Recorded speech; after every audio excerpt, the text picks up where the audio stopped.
Bom, galerinha, hoje nós vamos falar dos anfíbios, tá bom? Dando continuidade aí ao grupo dos vertebrados craniados, tá bom? Então vejam só, primeiramente, os anfíbios, essa palavra, a etimologia grega diz o seguinte: anfi significa dois, duplo, bios vida, ou seja, são organismos que apresentam uma vida dupla. O que isso quer dizer, professor? Então vejam só, confiram aqui esse vídeo, tá? Que ajuda a entender esse termo anfíbio utilizado aí para esses animais. Então, esses animais eles nascem na água, tá? Ou seja, tem uma fase aquática. Essa fase aquática, no caso, por exemplo, dessa espécie aqui, o sapo, ela é natante, é chamado de girino, tá bom? E essa fase ela sofre uma metamorfose, originando aí patas, por exemplo, o desaparecimento da cauda, e aí surge a fase terrestre, tá certo? Então, o termo aí vida dupla é porque eles têm uma fase aquática, que é a fase larval, e uma fase adulta, que é a fase terrestre, tá certo? Não é porque eles tenham dois estágios de vida adulta, e sim por causa dessa mudança aí nessa passagem de um ambiente aquático para um ambiente terrestre. Já já nós explicaremos melhor essas transformações que acontecem nessa metamorfose, ok? Bom, lembrando aí que os anfíbios inauguram aí o grupo dos tetrápodes, tá bom? Que seria uma espécie de superclasse tetrápoda, tá? Onde nós temos aí esses cordados craniados, mandibulados, ou seja, gnatostomados, que apresentam aí quatro patas. Lembrando aí que os anfíbios eles vêm aí depois dos peixes na escala evolutiva. Então, quem são aí esses tetrápodes? Então, nós temos os anfíbios, os répteis, as aves e os mamíferos. Bom, lembrando aí que os anfíbios eles evoluíram a partir aí de peixes ósseos do grupo dos sarcopterídeos, ou seja, aqueles que apresentam aí nadadeiras carnosas, tá bom? Isso foi essencial para o desenvolvimento e a mudança na estrutura esquelética para o surgimento aí de patas. Esses sarcopterídeos eles também eram pulmonados, no caso aí chamados também de dipnoicos, e que apresentavam aí essas nadadeiras articuladas. Então, o grupo aí, que já é um grupo extinto, é dos chamados crossopterídeos. E aí tem esse gênero representativo dos crossopterídeos, que só existe no registro fossilífero, que é o Ichthyostega, tá bom? Então vejam só, a partir dessa transformação aí dessas nadadeiras em patas para poder explorar o ambiente terrestre, os anfíbios aí foram os primeiros vertebrados a chegar aí ao ambiente terrestre. E o que já vivia aí no ambiente terrestre nesse período aí? Que período é esse que nós estamos falando aí? O surgimento aí por volta ali do Devoniano, aproximadamente 400 milhões de anos. Então aqui nós já tinha vida no reino plant, tá? Já tinha plantas aí, já tinha, por exemplo, invertebrados como artrópodes, por exemplo, anelídeos, mas que os anfíbios, ao chegar nesse ambiente terrestre, eles não encontraram resistência, por exemplo, não tinham predadores.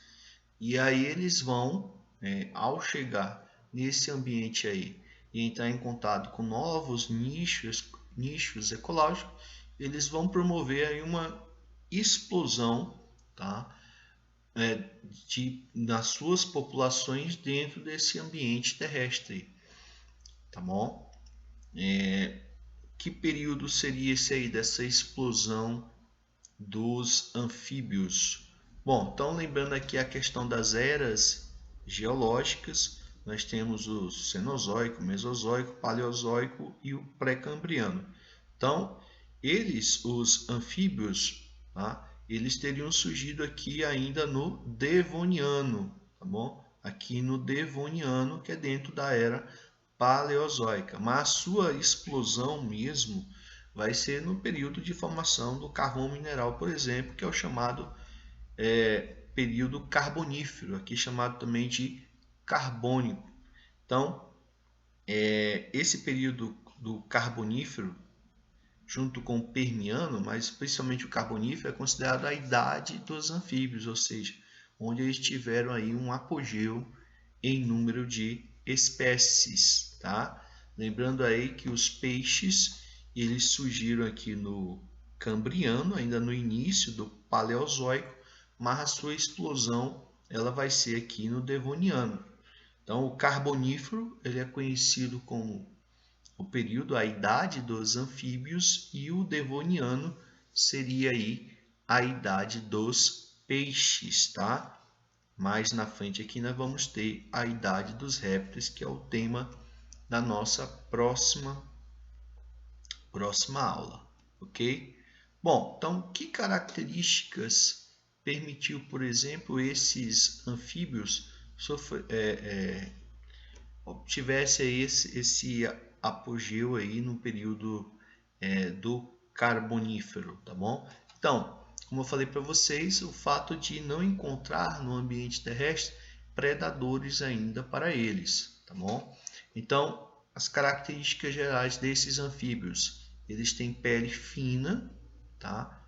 Úmida, isso vai favorecer o processo das trocas gasosas, que é a respiração cutânea, com glândulas produtoras de muco, ou seja, uma pele pegajosa, isso também, além de favorecer o processo respiratório, vai favorecer também o deslocamento desse animal, e pouca queratina, comparando aí com os répteis que têm a pele mais queratinizada. Eles são também pecilotérmicos e, consequentemente, eles são ectotérmicos, ou seja, eles absorvem o calor do ambiente e a temperatura do seu corpo ela varia de acordo com o ambiente. Eles não apresentam anexos embrionários, nem saco vitelínico, nem âmnio, nem alantoide, tá? Ou seja, nenhum anexo córeo, nenhum anexo embrionário, tá bom? E nesse processo de colonização do ambiente terrestre, como eles tiveram que ficar ali próximos à água, eles não puderam adentrar o ambiente terrestre em sua plenitude, tá? Então eles estão muito atrelados a ambientes aquáticos por causa do seu estágio larval depender da água. Eles são bioindicadores, excelentes bioindicadores de poluição da água, tá bom? Já que eles são muito sensíveis a processos de poluição aquática, por exemplo, contaminação por mercúrio no ambiente aquático, tá? Ou qualquer outro tipo de despejo de substâncias tóxicas no ambiente aquático. Então nós temos aqui os anfíbios mais conhecidos, nós temos os sapos, as salamandras e as chamadas cobras cegas, tá? Que não tem nada a ver com a cobra réptil, mas pelo seu corpo ser alongado, cilíndrico, tá? Como no caso das cobras. E aqui fica nítida também a questão da metameria, já que os cordados eles são metamerizados, tá bom? Bom, eles podem apresentar também glândulas de veneno dispersas no corpo ou uma grande glândula como a glândula paratoide, encontrada aqui, por exemplo, em sapos. Ela aqui no detalhe bem inchada, tá? Essa glândula paratoide é o que o pessoal chama aí que o leite do sapo, na verdade, é um veneno de aspecto de cor branca e parece ter um aspecto leitoso. Na realidade, esse veneno ele não é capaz de lançar, tá? Porque essa glândula tem que ser espremida para liberar esse veneno, que na verdade é uma defesa aí contra os predadores, por exemplo, cobras que se alimentam de sapo, ela tem esse sistema de defesa aí que seria esse veneno, tá, encontrado nessa glândula paratoide. Além disso, se encontra em muitos sapos as cores aposemáticas. O que é isso? É a chamada coloração de advertência. Então, muitos anfíbios apresentam essas cores chamativas, né? E isso é um indicativo que são anfíbios venenosos, tá bom? Então, ter cuidado, tá?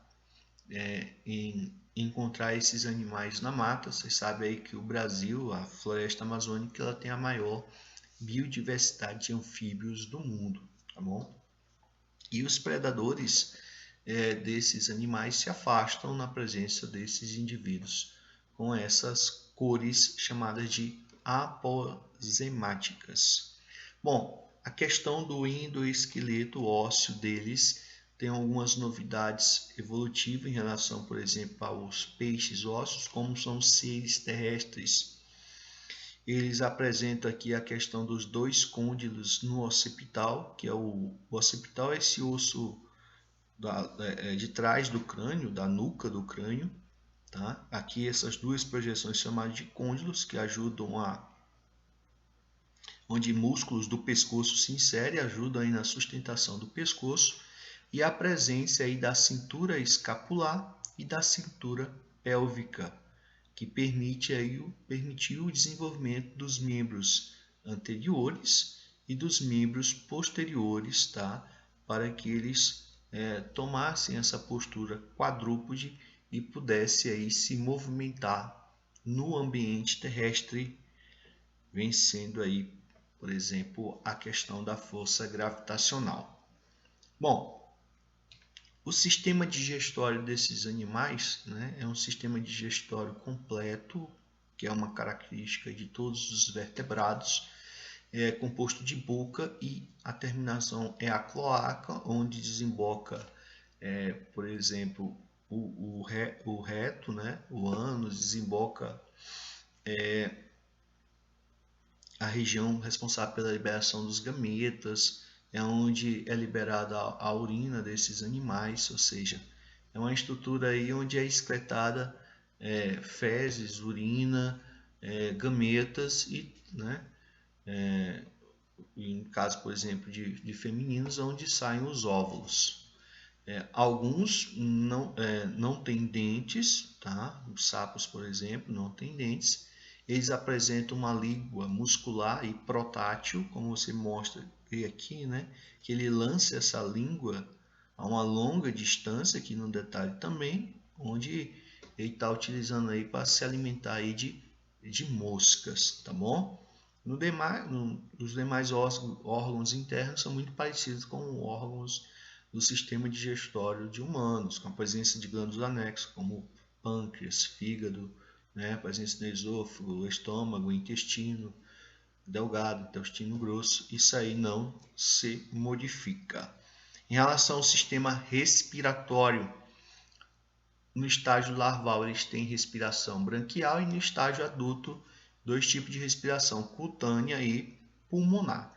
A cutânea é aquela onde as trocas gasosas acontecem pela pele do animal, daí a importância dessa pele ser úmida, onde ocorre aí a entrada do oxigênio e a saída do CO2, atravessando aí por difusão o seu epitélio, que é, né, a sua pele que é fina, tá bom? Por isso que você não deve, por exemplo, jogar sal em cima de um sapo, porque você mata ele, já que o sal desidrata a pele dele e aí termina matando ele por asfixia e por sede também, porque como esses animais eles não bebem água, a absorção de água também acontece pela pele. E aí você mata o sapo por desidratação e por asfixia jogando sal em cima dele, tá bom? Então não façam isso. pigmento respiratório deles é o mesmo nosso, a hemoglobina, que está presente em hemácias nucleadas. Um detalhe em relação ao seu sistema pulmonar, os pulmões deles são considerados primitivos em relação aos nossos, tá? Esse sistema pulmonar ele não dá conta sozinho do processo respiratório do sapo, tá bom? Precisa do auxílio aí da respiração cutânea. E esse ar que entra pela narina, ele é, na realidade, engolido, que é o que se chama de movimentos gulares. Ele é deglutido, tá bom? E impressionado para os seus pulmões, tá? Que são simples. Também esse processo respiratório, né? Esse ato de engolir é chamado também de respiração bucofaringiana, tá bom? E aí esses músculos abdominais pressionam os pulmões e aí ocorre a expiração desse ar que sai pela narina, tá bom? Então, esse processo respiratório, ele vamos dizer assim, ele é mais lento do que o sistema respiratório humano, por isso que é necessário o auxílio aí da respiração cutânea, tá? A partir de répteis para frente, aí não, a respiração de répteis, aves e mamíferos passa a ser totalmente pulmonar. Em relação ao sistema circulatório, eles têm sistema circulatório fechado, ou seja, o sangue só percorre dentro dos vasos sanguíneos. O sistema respiratório é duplo, lembre que nos peixes é simples, aqui é duplo, por quê? Porque no mesmo ciclo cardíaco, o sangue passa 2 vezes pelo coração.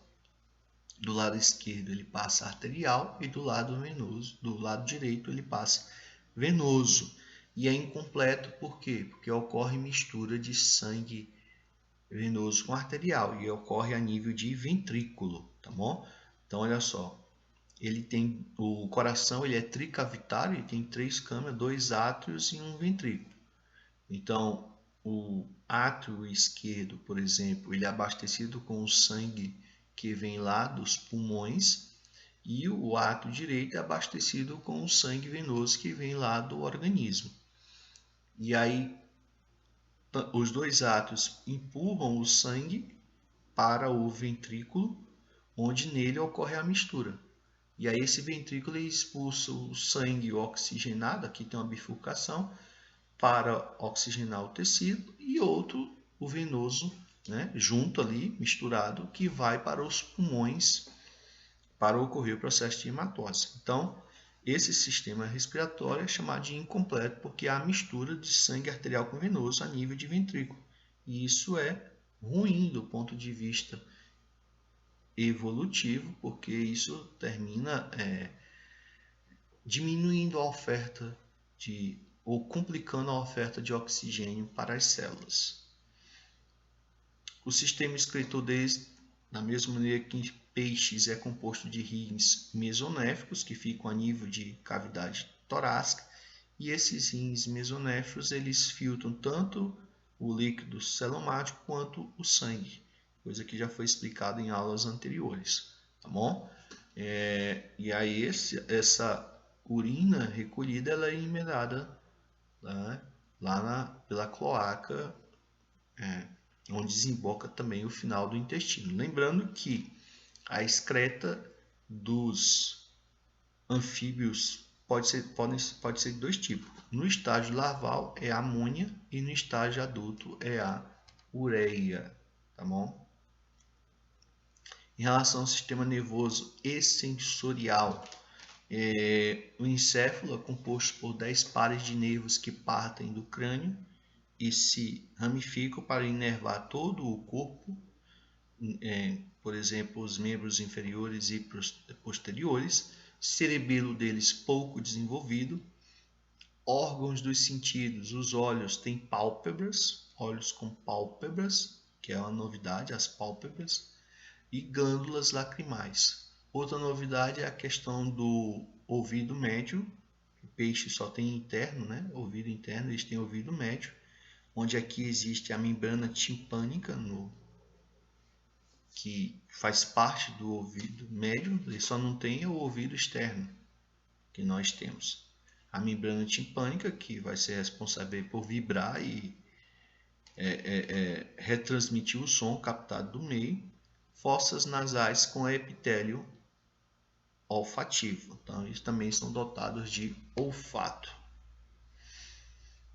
Aqui no detalhe, nós temos aqui, está indicando as pálpebras, a membrana timpânica e aqui a glândula produtora de veneno. Em relação à reprodução,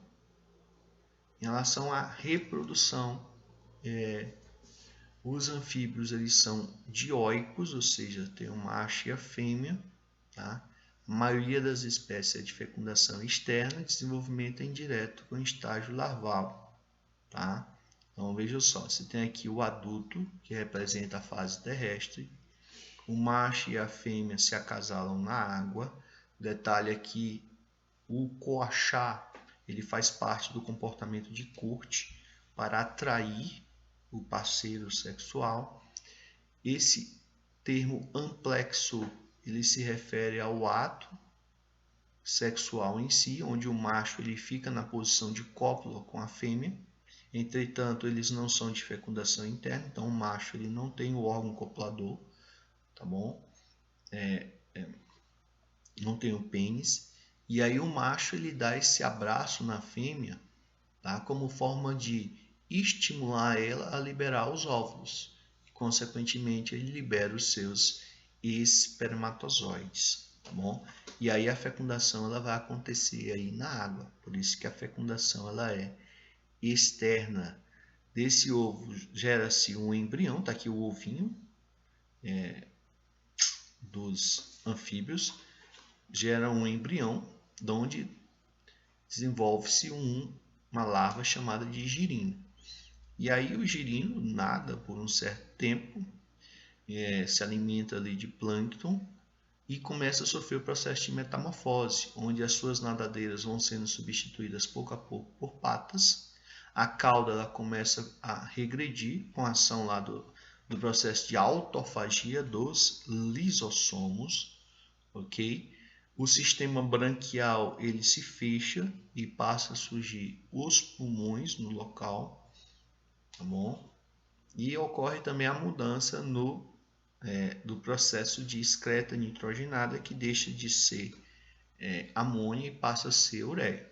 E aí, durante esse processo final da metamorfose, ele sai da água e se transforma no estágio adulto. O detalhe é que, por liberar óvulos ainda não fecundados, muita gente chama os anfíbios de ovíparos, mas o termo mais correto seria ovulíparos, porque na verdade não liberam ovos, e sim óvulos.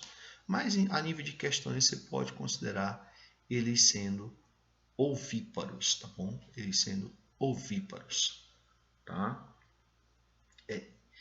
Existem algumas espécies de salamandra que se consideram elas tendo fecundação interna, tá? Mas na realidade elas não têm um pênis também.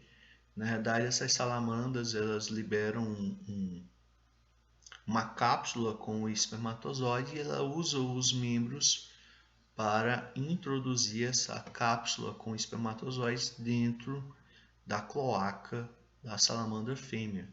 Tá bom? E aí nessas espécies é considerado como uma fecundação interna, mesmo não tendo órgão copulador. O detalhe é que a larva do sapo é chamada de girino, como você pode ver aqui nessa imagem, e aqui esse girino já sofrendo o processo de metamorfose, onde você já vê aqui ele ainda com a cauda, que logo desaparece, mas aqui já o surgimento das patas para promover a sua passagem para o ambiente terrestre. Detalhe é que as plantas que fazem essa transição do ambiente aquático para o terrestre são as briófitas. As briófitas são até apelidadas de os anfíbios das plantas. Por quê? Porque na linhagem dos vertebrados, quem faz essa transição do meio aquático para o terrestre são os anfíbios. E na linhagem das plantas, na evolução das plantas, quem faz essa transição do ambiente aquático para o terrestre são as briófitas. Então, se faz essa comparação entre briófitas com os anfíbios. Já a salamandra, a larva dela é chamada de axolote ou axolotl. Está aqui a larva da salamandra. E o detalhe é que em algumas espécies de salamandra, o estágio larval ele ganha maturidade sexual. Ou seja, existem salamandras que se acasalam no estágio larval ainda. Um fenômeno conhecido dentro da biologia chamado de neotenia, que é quando você tem indivíduos que, na maioria das vezes, no estágio larval, não estão maduros sexualmente, não são capazes de se acasalar. No caso da salamandra, em algumas espécies pode acontecer esse acasalamento ainda de forma precipitada no estágio larval, como forma de garantir um processo sexuado mais rápido. E aí esse fenômeno é chamado de neotenia. Bom, a classificação dos anfíbios, nós temos, como eu falei para vocês, a biodiversidade maior dos anfíbios está na nossa floresta amazônica. Nós temos no mundo 4.500 espécies já catalogadas de anfíbios. Não foram encontradas espécies marinhas, até porque o sal seria um complicador do seu processo de respiração. E essa classe dos anfíbios ela é dividida em 3 ordens. Nós temos a Urodela, que é a da salamandra, que são aqueles anfíbios que apresentam cauda no estágio adulto e cabeça diferenciada, tá bom? Mas principalmente a questão da cauda. Os anuros são aqueles sem cauda, que é o caso, por exemplo, de sapos, pererecas e rãs, tá? Sem cauda e sem pescoço, tá? Os 90% das espécies dos anfíbios estão dentro da ordem dos anuros. E os ápodes não apresentam patas, que é o caso, por exemplo, das cobras cegas ou cecílias, tá bom? Que são confundidas com répteis, mas na verdade são anfíbios, tá bom? O detalhe aqui dos anuros, que é a principal ordem dos anfíbios, é que nós temos sapos, pererecas e rãs. Muita gente confunde, tá bom? Então, os sapos, eles são terrestres, tá? Eles apresentam os dedos espaçados, tá? Sem membrana entre os dedos, a tal da membrana interdáctila ou interdigital. Apresenta essa glândula de veneno aqui, né? Logo atrás aqui dos olhos.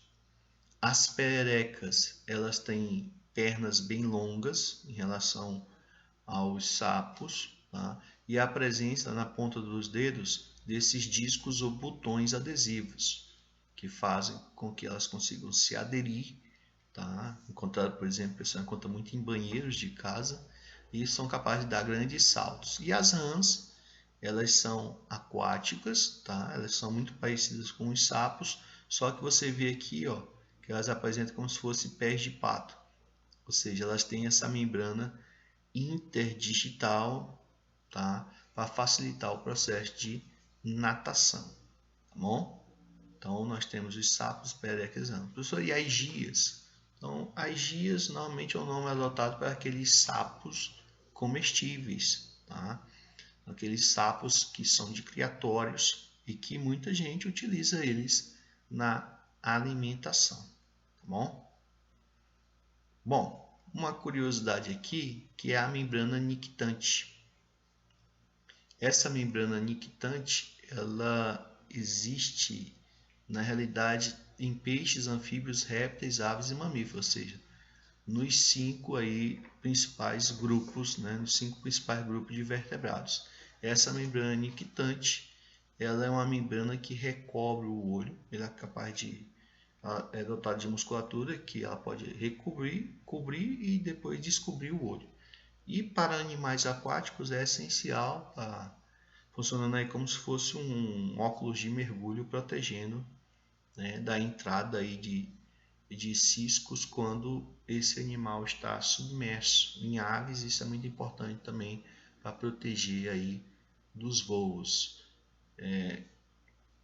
essa membrana nictitante que nós temos nos nossos olhos, em humanos, ela se encontra atrofiada, que é um pedacinho só de carne aqui no canto dos olhos, só serve para juntar remela, e que nós sempre citamos como exemplo de órgão vestigial, já que a gente perdeu essa importância, tá bom? Então a gente fica por aqui e até a próxima. Tchau!